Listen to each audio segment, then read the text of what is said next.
ഓടി രക്ഷപ്പെടുവാനോ സഹായത്തിന് നിലവിളിക്കാനോ പോലും ആകാത്ത ഒരു ജീവനെ കൊലയ്ക്ക് കൊടുക്കുന്ന ഓരോ അമ്മയും അതിന് കൂട്ടുനിൽക്കുന്നവരും ദൈവസന്നിധിയിൽ കണക്ക് കൊടുക്കേണ്ടി വരും.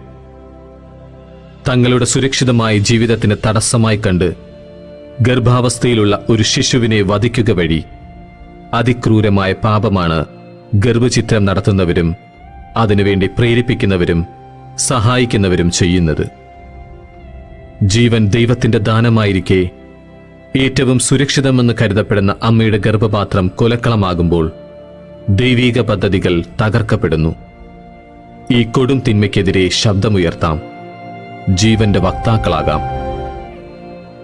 ചങ്ങനാശ്ശേരി രൂപതയുടെ പ്രോലൈഫ് കോർഡിനേറ്ററും കൃപ പ്രോലൈഫിന്റെ ഡയറക്ടറുമായ brother Abraham Puthenkalam luminous radio ശ്രോതാക്കളോട് ജീവന്റെ മൂല്യത്തെക്കുറിച്ച് സംസാരിക്കുന്നു. എന്നെ ശ്രവിക്കുന്ന ലൂമിനസ് റേഡിയോ ശ്രോതാക്കളെ, ഈ ആഴ്ചയിൽ നമ്മൾ ചിന്തിക്കുന്നത് അബോർഷൻ നടത്തിയവരെ കുറിച്ചുള്ള കത്തോലിക്ക സഭയുടെ നിലപാട് എന്താണെന്നാണ്. പ്രിയമുള്ളവരെ, ഇന്ന് നമ്മുടെ സമൂഹത്തിൽ ധാരാളം ആളുകൾ അബോർഷൻ നടത്തിയിട്ട് അതിൻ്റെ കുറ്റബോധവും നിരാശയും ഒക്കെയായി നടക്കുന്നവരുണ്ട്. അതുകൊണ്ട് തന്നെ നമുക്കിതേക്കുറിച്ച് സഭയുടെ കാഴ്ചപ്പാട് എന്താണ് എന്ന് വ്യക്തമായി ഒന്ന് മനസ്സിലാക്കാൻ ശ്രമിക്കാം. ഒരു നിമിഷം നമുക്ക് പ്രാർത്ഥിക്കാം. നല്ലവനായ ദൈവമേ, ഹൃദയങ്ങളെ അറിയുന്ന ദൈവമേ, ഹൃദയത്തിൽ പാപം ചെയ്തിട്ട് തെറ്റ് ചെയ്തിട്ട് അതിൻ്റെ കുറ്റബോധവുമായി കഴിയുന്നവരെയും അല്ലെ അതിനുവേണ്ടി ആലോചന ചെയ്യുന്നവരെയും സഭ ഗർഭചിത്രത്തെക്കുറിച്ച് എന്താണ് ഉദ്ദേശിക്കുന്നത് എന്ന് വ്യക്തമായി ഒരു ബോധ്യം കൊടുക്കുവാൻ അങ്ങയുടെ പരിശുദ്ധാത്മാവ് ഈ നിമിഷം ഞങ്ങളെ ഓരോരുത്തരെയും സഹായിക്കട്ടെ. പരിശുദ്ധാത്മാവിൽ നിറഞ്ഞുകൊണ്ട് ശ്രവിക്കുവാനും സംസാരിക്കുവാനും ഉള്ള കൃപ ദൈവം നമുക്ക് ഓരോരുത്തർക്കും നൽകട്ടെ. നിത്യപിതാവും പുത്രനും പരിശുദ്ധാത്മാവുമായ സർവേശ്വര, ആമേൻ. പ്രിയമുള്ളവരെ, ഇന്ന് ലോകത്ത് UN കണക്ക് പ്രകാരം 5,13,00,000 കുഞ്ഞുങ്ങളാണ് ഗർഭചിത്രത്തിലൂടെ കൊല ചെയ്യപ്പെടുന്നത് ഓരോ വർഷവും. അത് സർജിക്കൽ അബോർഷണം മാത്രം. ഓരോ നിമിഷവും നൂറുകണക്കിന് കുഞ്ഞുങ്ങൾ കൊല ചെയ്യപ്പെടുമ്പോൾ ഇത് സമൂഹത്തിനുണ്ടാക്കുന്ന ഒരു വലിയ പ്രശ്നം അതിൻ്റെ പുറകെ കിടപ്പുണ്ട്. ഈ കോടിക്കണക്കിന് കുഞ്ഞുങ്ങൾ മരിച്ചു വീഴുന്ന ഈ പ്രപഞ്ചത്തിൽ അതിൻ്റെ പുറകിലുള്ള മാതാപിതാക്കൾ കഠിനമായ മാനസിക ഭാരത്തിൽ കഴിയുന്നുണ്ട്. ഞങ്ങൾ ഗുജറാത്തിലൊരു ധ്യാനത്തിന് പോയപ്പോൾ ധ്യാനത്തിൻ്റെ ദിവസങ്ങൾ കടന്നു പോകുമ്പോൾ കേൾക്കുന്ന വചനമൊന്നും ജനത്തെ സ്വാധീനിക്കുന്നില്ല. അവരൊരു കല്ല് പോലിരിക്കുന്ന അവസ്ഥയാണ് കാണുന്നത്. അവരത് കേൾക്കുന്ന പോലും ഉണ്ടോ എന്ന് സംശയം തോന്നി. അപ്പോൾ ഗ്രൂപ്പ് ഒന്നിച്ചുകൂടി പ്രാർത്ഥിച്ചപ്പോൾ ദൈവം വ്യക്തമാക്കി തന്നൊരു സന്ദേശം, ഈ സമൂഹത്തിൽ ധാരാളം പേര് ഗർഭചിത്രം നടത്തിയിട്ടുണ്ട്. ആ നടത്തിയവർ അതിൻ്റെ കുറ്റബോധത്തിലാണ്. ഈ കുറ്റബോധം അവരുടെ ഹൃദയത്തിൽ നിറഞ്ഞു നിൽക്കുന്നതുകൊണ്ട് അവിടെ പറയുന്ന വചനത്തെയോ ആശയങ്ങളോ ഒന്നും അവരുടെ ഹൃദയത്തിൻ്റെ ആഴത്തിലേക്ക് എടുക്കാൻ അവർക്ക് സാധിക്കുന്നില്ല. ഇത് മനസ്സിലാക്കിയിട്ട് പിറ്റേ ദിവസം ഇതേക്കുറിച്ചൊരു ക്ലാസ് കൊടുത്തിട്ട് അതിന് ആവശ്യമില്ല എന്ന ബോധ്യം തരുന്ന വചനം എബ്രായർ 8:12 അവിടെ പറയുന്നു, വിശുദ്ധ കുമ്പസാരത്തിൽ പാപം ഏറ്റു പറഞ്ഞു കഴിഞ്ഞാൽ ദൈവം അവരോടുള്ള മനോഭാവമാണ് അവിടെ പറയുന്നത്. അവരുടെ അനീതികളുടെ നേർക്ക് ഞാൻ കരുണയുള്ളവനായിരിക്കും, അവരുടെ പാപങ്ങൾ ഞാൻ ഒരിക്കലും ഓർക്കുക പോലുമില്ല. ശരിയാ, ചെയ്തത് അനീതിയാ, തെറ്റാണ്, ഏറ്റവും ഗൗരവമായ തെറ്റാണ്. ഒരു കുഞ്ഞിനെ കൊല്ലുക അതൊരു കൊലപാതകമാണ്. അത് അനീതിയാണെങ്കിലും കാരുണ്യവാനായ ദൈവത്തിനു മുമ്പിൽ വിശുദ്ധ കുമ്പസാരത്തിൽ അത് ഏറ്റുപറയുമ്പോൾ കാരുണ്യവാനായ ദൈവം അത് പരിപൂർണമായി അവരോട് ക്ഷമിക്കുകയാണ് ചെയ്യുന്നത്. അവിടുത്തെ വാക്കുകളൊന്ന് ശ്രദ്ധിച്ചേ, അവരുടെ പാപങ്ങൾ ഞാൻ ഒരിക്കലും ഓർക്കുക പോലുമില്ല. ഇതാണ് നമ്മുടെ കർത്താവിൻ്റെ മനോഭാവം. ചെയ്തു പോയ തെറ്റിനെ ഓർത്ത് പശ്ചാത്തപിച്ച് ദൈവസഹായത്താൽ മേലിൽ ആ പ്രവൃത്തി ചെയ്യുകയില്ല എന്ന് ദൃഢപ്രതിജ്ഞയിൽ അതിനുള്ള പരിഹാര പ്രവൃത്തികളോടെ ജീവിക്കുകയാണ് വേണ്ടത്. അതിനു പകരം കുറ്റബോധവും നിരാശയുമായി കഴിയുന്നത് ഒട്ടും ഭൂഷണമായ കാര്യമല്ല. ഈ കുറ്റബോധവും നിരാശയും ഒരുപക്ഷെ നമുക്ക് തരുന്നത് സാത്താനായിരിക്കും, തിന്മശക്തിയായിരിക്കും. എന്തിന്? നല്ല ആരോഗ്യമുള്ളൊരു മനസ്സിൽ നമ്മളെ പിന്മാറ്റാൻ വേണ്ടി. പ്രിയമുള്ളവരെ, ഇവിടെ കത്തോലിക്ക സഭ ഗർഭചിത്രം നടത്തിയവരോടുള്ള സഭയുടെ കാഴ്ചപ്പാട് എന്താണ് എന്നൊന്ന് കണ്ടെത്തുന്നത് നല്ലതാണ്. ഇപ്പം നമ്മൾ കണ്ടത് അത് തെറ്റ് ചെയ്തവർ വിശുദ്ധ കുമ്പസാരം നടത്തി കഴിയുമ്പോൾ ദൈവം നമ്മളോട് ക്ഷമിച്ചു, കുറ്റബോധം വേണ്ടെന്ന. എന്നാൽ ഇതിന് സഭ എന്താണ് ഇതിനെക്കുറിച്ച് പറയുന്നത്? ഇവാഞ്ചലി മീത്തെ എന്ന് പറയുന്ന ചാക്രി ലേഖനത്തിൽ വിശുദ്ധ ജോൺ ബോൾ II മാർപ്പാപ്പയുടെ ഇവാഞ്ചലി മീത്ത എന്ന് പറയുന്ന ചാക്രി ലേഖനത്തിൽ 59 നമ്പറിൽ കാണുകയാണ്, ഗർഭഛിദ്രം നടത്താനുള്ള സാഹചര്യങ്ങൾ, കാരണങ്ങൾ എത്ര വലുതാണെങ്കിലും ഗർഭഛിദ്രത്തെ ന്യായീകരിക്കാൻ കാരണമാകുന്നില്ല. ഗർഭഛിദ്രത്തിൻ്റെ ഉത്തരവാദിത്വം പലതിലും നിലനിൽക്കുന്നുണ്ട്. അമ്മയെപ്പോലെ തന്നെ ഗർഭസ്ഥ ശിശുവിൻ്റെ മരണത്തെപ്പറ്റി തീരുമാനമെടുക്കുന്ന വേറെ വ്യക്തികളും ചിലപ്പോൾ ഉണ്ടാകാം. ഒന്നാമനായി ശിശുവിൻ്റെ പിതാവിനെ ആയിരിക്കും കുറ്റപ്പെടുത്തേണ്ടി വരുന്നത്. അയാൾ ഗർഭഛിദ്രത്തിന് ഭാര്യയുടെ മേൽ നേരിട്ട് സമ്മർദ്ദം ചെലുത്തുമ്പോൾ മാത്രമല്ല, ഗർഭാവസ്ഥയുടെ പ്രശ്നങ്ങളെ തനിച്ച് നേരിടാൻ അവളെ തള്ളിക്കളയുമ്പോൾ അത്തരമൊരു തീരുമാനമെടുക്കുവാൻ പരോക്ഷമായി അവളെ പ്രേരിപ്പിക്കുകയാണ് അയാൾ ചെയ്യുന്നത്. അതിനാൽ അയാളും കുറ്റക്കാരനായിത്തീരുന്നു. ജോൺ പോൾ രണ്ടാമൻ മാർപ്പാപ്പ തുടരുന്നു, തീർച്ചയായും ഈ സംഗതിയിൽ ഗർഭഛിദ്രത്തിന് അവളെ നേരിട്ടോ പരോക്ഷമായോ നിർബന്ധിച്ചവരുടെ മേൽ ധാർമ്മിക ഉത്തരവാദിത്വം നിലകൊള്ളുന്നു. ശ്രദ്ധിക്കുക, ഗർഭഛിദ്രത്തിന് അവളെ നേരിട്ടോ പരോക്ഷമായോ നിർബന്ധിച്ചവരുടെ മേൽ ധാർമ്മിക ഉത്തരവാദിത്വം നിലകൊള്ളുന്നു. ജീവനെ വളർത്താൻ വേണ്ടി പഠിച്ച സാങ്കേതിക വൈദഗ്ധ്യം മരണത്തിൻ്റെ സേവനത്തിന് നൽകുമ്പോൾ ഡോക്ടർമാരും നേഴ്സുമാരും ഈ കൊലപാതകത്തിന് ഉത്തരവാദികളായിത്തീരുന്നു.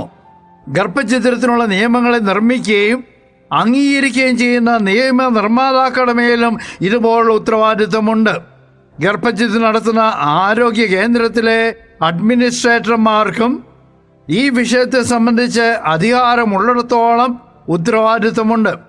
ലൈംഗിക അരാജകത്തിൻ്റെ വ്യാപനത്തെ പ്രോത്സാഹിപ്പിക്കുന്നവർക്കും ഉത്തരവാദിത്വമുണ്ട്. കുടുംബങ്ങളെ, പ്രത്യേകിച്ച് അംഗസംഖ്യ കൂടുതലുള്ള കുടുംബങ്ങളെയും സാമ്പത്തികമായും വിദ്യാഭ്യാസപരമായും പ്രത്യേക ആവശ്യമുള്ള കുടുംബങ്ങളെയും സഹായിക്കുന്നതിന് കുടുംബപരവും സാമൂഹികവുമായ ഫലപ്രദങ്ങളായ നയങ്ങൾ രൂപപ്പെടുത്തുവാൻ കടപ്പെട്ടിട്ടും അത് ചെയ്യാതിരിക്കുന്നവർക്ക് ഉത്തരവാദിത്വമുണ്ട്. പ്രിയമുള്ളവരെ, വിശുദ്ധ ജോൺ പോൾ രണ്ടാമൻ മാർപ്പാപ്പ ഒരു ഗർഭഛിദ്രം നടത്തുമ്പോൾ അത് സമൂഹത്തിൽ ഏതൊക്കെ തലത്തിലുള്ളവരെയാണ് അതിന് ഉത്തരവാദിത്വമെന്ന് വ്യക്തമാക്കി പറയുക. പലപ്പോഴും വിശുദ്ധ കുംഭസാരത്തിന് പോകുന്നത് അമ്മയായിരിക്കാം, ഭർത്താവ് അതിന് പോകാറില്ലായിരിക്കാം. എന്നാൽ ഇവിടെ എന്താ പറയുന്നത്? അതിന് ചെയ്ത ഡോക്ടർ, അതിനെ സപ്പോർട്ട് ചെയ്ത നേഴ്സ്, അത് നടത്തുന്ന ഹോസ്പിറ്റലിലെ അഡ്മിനിസ്ട്രേറ്റർ. എന്ന് വെച്ചാൽ സഭയുടെ ഓരോ ആശുപത്രി ആണെങ്കിലും ആശുപത്രിയിൽ അവിടെ ആരെങ്കിലും ഒരു ഡോക്ടർ സഭാധികാരിയുടെ അനുവാദമില്ലാതെ അത് ചെയ്യുന്നു എന്ന് അറിഞ്ഞാൽ ആ വ്യക്തിയെ അവിടെ നിന്ന് പറഞ്ഞു വിടേണ്ടത് അഡ്മിനിസ്ട്രേറ്റർ കടമയാണ്. അതിന് പകരം ആ വ്യക്തിയെ പറഞ്ഞു വിടുന്നില്ലെങ്കിൽ അഡ്മിനിസ്ട്രേറ്റർക്കും അതിന് ഉത്തരവാദിത്വമുണ്ടെന്ന് തന്നെ മാർപ്പാപ്പ വ്യക്തമായിട്ട് പറയുകയാണ്. എന്ന് വെച്ചാൽ സഭയുടെ എല്ലാ തലങ്ങളിലുമുള്ളവർ, സമൂഹത്തിലെ എല്ലാ തലങ്ങളിലുള്ളവർ ഈ ജീവനെ സംരക്ഷിക്കേണ്ടതിന് പകരം അതിനെ നശിപ്പിക്കാൻ കൂട്ടിയേറുന്നവരെല്ലാം അനുദപിക്കേണ്ടതാണ്. അത് ദൈവത്തിന് മുമ്പിൽ ഏറ്റുപറയേണ്ടതാണെന്നാണ് മാർപ്പാപ്പയുടെ വ്യക്തമാക്കുന്നത്. പ്രിയമുള്ളവരെ, സഭയുടെ ഗർഭഛിദ്രത്തെക്കുറിച്ചുള്ള അതിനുള്ള ശിക്ഷകളെക്കുറിച്ച് പറയുന്നിടത്ത് ഗർഭഛിദ്രവും ശിശുവധവും കടുത്ത അപരാധങ്ങളാണെന്ന് രണ്ടാം വത്തിക്കാൻ കൗൺസിൽ പഠിപ്പിക്കുന്നുണ്ട്. മനുഷ്യജീവൻ അതിൻ്റെ ആരംഭം മുതൽ വികാസത്തിൻ്റെ എല്ലാ ഘട്ടങ്ങളിലും സംരക്ഷിക്കപ്പെടുകയും പരിപോഷിക്കപ്പെടുകയും ചെയ്യണമെന്ന് വിശ്വാസ സംരക്ഷണത്തിന് വേണ്ടിയുള്ള വത്തിക്കാൻ സംഘത്തിൻ്റെ ആധുനിക പ്രബോധനത്തിൽ പറയുന്നു. മനുഷ്യജീവൻ അർഹിക്കുന്ന ആദരവും സംരക്ഷണവും നൽകണം. സഭയുടെ കാനോനിക ശിക്ഷണക്രമം ആധുനിക നൂറ്റാണ്ട് മുതൽ ഗർഭഛിദ്രം എന്ന കുറ്റം ചെയ്തവർക്ക് ശിക്ഷ നൽകിയിരുന്നു. 1917 കാനോ നിയമ സംഹിതയിൽ ഗർഭഛിദ്രത്തിന് മഹറോൻ ശിക്ഷയാണ് കൽപ്പിച്ചിരുന്നത്. പുതിയ കാനോ നിയമത്തിലും ഈ പാരമ്പര്യം തുടരുന്നുവെന്നാണ് വ്യക്തമാക്കിയിരിക്കുന്നത്. ഗർഭഛിദ്രം യഥാർത്ഥത്തിൽ നടത്തുന്നയാൾ അതിനാൽ തന്നെ മഹറോൻ ഉൾപ്പെടുന്നു. ഈ കുറ്റം ശിക്ഷാർഹമാണെന്ന് അറിഞ്ഞുകൊണ്ട് ചെയ്യുന്ന എല്ലാവരെയും മഹറോൻ ശിക്ഷ ബാധിക്കുന്നു. മഹറോൻ എന്ന് പറയുമ്പോൾ നമുക്ക് പെട്ടെന്നൊരു ചിന്ത ഉണ്ടാകുന്നത്, പണ്ട് കാലത്ത് മഹറോൻ ശിക്ഷയിൽ കുരിശു പിടിച്ച് കുർബാനയിലേക്കുകയും കഠിന ശിക്ഷ കൊടുക്കാറുണ്ടായിരുന്നു. ഇന്നതില്ല. പക്ഷേ എന്താണ് സൂചിപ്പിക്കുന്നത്? ഈ പ്രവൃത്തിയാൽ തന്നെ അവര് സഭയിൽ നിന്ന് പുറത്താണ്. സഭയുടെ ഗൗരവമായ തെറ്റ്, ഗൗരവമായ സഭ പാടില്ല എന്ന് പറയുന്ന തെറ്റ് ചെയ്തവരായതുകൊണ്ട് തന്നെ അവർ സഭയുടെ ഇതിന് പുറത്താണെന്നാണല്ലോ അവിടെ സൂചിപ്പിക്കുന്നത്. ഗർഭഛിദ്രത്തിന് കത്തോലിക്ക സഭ മഹറോൻ ശിക്ഷ നിലനിർത്തിക്കൊണ്ട് പൗരസ്ത്യ സഭയിലും കാനോൻ 1450/2 പാശ്ചാത്യ സഭയിലും കാനോൻ 1398 വ്യക്തമായി പറയുന്നുണ്ട്. ഈ പ്രതികരിക്കാൻ കഴിവില്ലാത്ത നിഷ്കളങ്കരും നിസ്സഹായരുമായ കുഞ്ഞിനെ മനഃപൂർവ്വം നശിപ്പിക്കുന്ന ഗർഭഛിദ്രത്തെ പിടിക്കപ്പെട്ട പാവമെന്നാണ് ഒരു കാലത്ത് സഭ വിശേഷിപ്പിച്ചിരുന്നത്. അതായത് നിസ്സഹായരാണ്, നിഷ്കളങ്കരാണ്, പ്രതികരിക്കാൻ യാതൊരു കഴിവുള്ള കുഞ്ഞല്ല.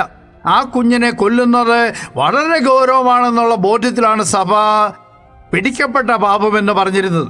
പിടിക്കപ്പെട്ട പാപത്തിൻ്റെ ലിസ്റ്റ് വരുമ്പോൾ ആ പാപത്തിന് മോചനം നൽകാനുള്ള അധികാരം മെത്രാന് മാത്രമായിരുന്നു. മെത്രാന് മാത്രമാണ് അതിന് അധികാരമുള്ളത്. എന്നാൽ ഇപ്പോൾ നമ്മുടെ മാർപ്പാപ്പ കാരുണ്യത്തിൻ്റെ വർഷത്തിൽ അതിനൊരു ആനുകൂല്യമായി ഇതിനൊരു ഇളവ് കൊടുത്തിട്ടുണ്ട്. എല്ലാ വൈദികർക്കും ആ പാപം മോചിക്കാനുള്ള അനുവാദം കൊടുത്തിട്ടുണ്ട്.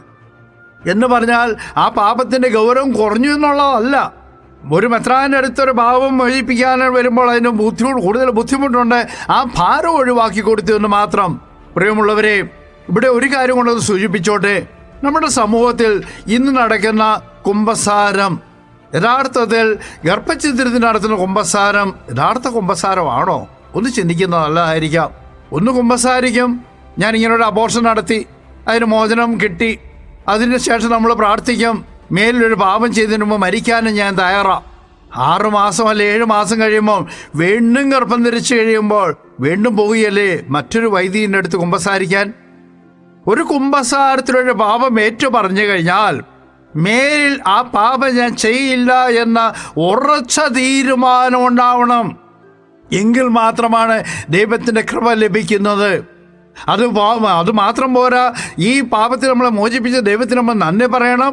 രണ്ടാമത് ജോൺ ബോൾ രണ്ടാമൻ മാർപ്പാപ്പ തന്നെ പറയുന്നുണ്ട്, ഇവാഞ്ചലിയം വിത്തയിൽ നശിപ്പിച്ച് കളഞ്ഞ കുഞ്ഞിനോട് നമ്മൾ ക്ഷമ ചോദിക്കണം. കാരണം ആ കുഞ്ഞിൽ നമ്മുടെ ഇപ്പോൾ ഉള്ള കുഞ്ഞുങ്ങളെപ്പോലെ ഈ ലോകത്ത് ജീവിക്കേണ്ട കുഞ്ഞായിരുന്നു. അതിനുള്ള അവസരം നമ്മളതിനെ നിഷേധിച്ചില്ലേ? അതുകൊണ്ട് ആ കുഞ്ഞിനോട് നമ്മൾ ക്ഷമ ചോദിക്കണമെന്നാണ് മാർപ്പാപ്പ പറയുന്നത്. തുറന്നു പറയുന്നു, മേലിൽ ഈ തിന്മ ചെയ്യില്ല എന്ന ഉറച്ച തീരുമാനം ഉണ്ടാകണം. പിന്നീട് പറയുന്നത്, ഇതിനെതിരെ ശക്തമായി പ്രാർത്ഥിക്കാനും പ്രവർത്തിക്കാനും തുടങ്ങണം.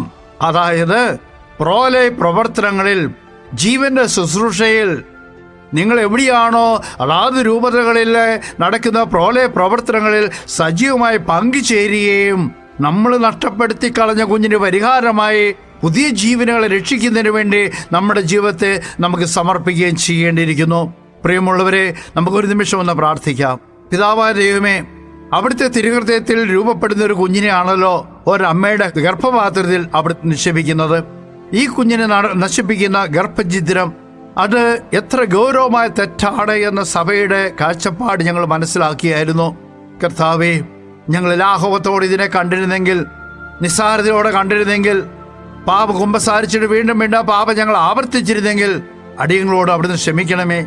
മേലിൽ ഈ വിധത്തിലൊരു തെറ്റ് ചെയ്യുകയില്ലെന്നും ഇതിന് പരിഹാരമായി ജീവന്റെ സംരക്ഷണത്തിന് വേണ്ടിയുള്ള ശുശ്രൂഷയിൽ ഞങ്ങളുടെ ജീവിതത്തെ പരിപൂർണമായി സമർപ്പിക്കുന്നു എന്ന് ഞങ്ങളെ തന്നെ പകർന്നു കൊടുക്കുവാൻ, സമർപ്പിക്കുവാൻ വേണ്ട കൃപ ഞങ്ങൾക്ക് ഓരോരുത്തർക്കും അവിടുന്ന് നൽകി അനുഗ്രഹിക്കണമേ. നിത്യം പിതാവും പുത്രനും പരിശുദ്ധാത്മാവുമായ സർവേശ്വര. ആമേൻ.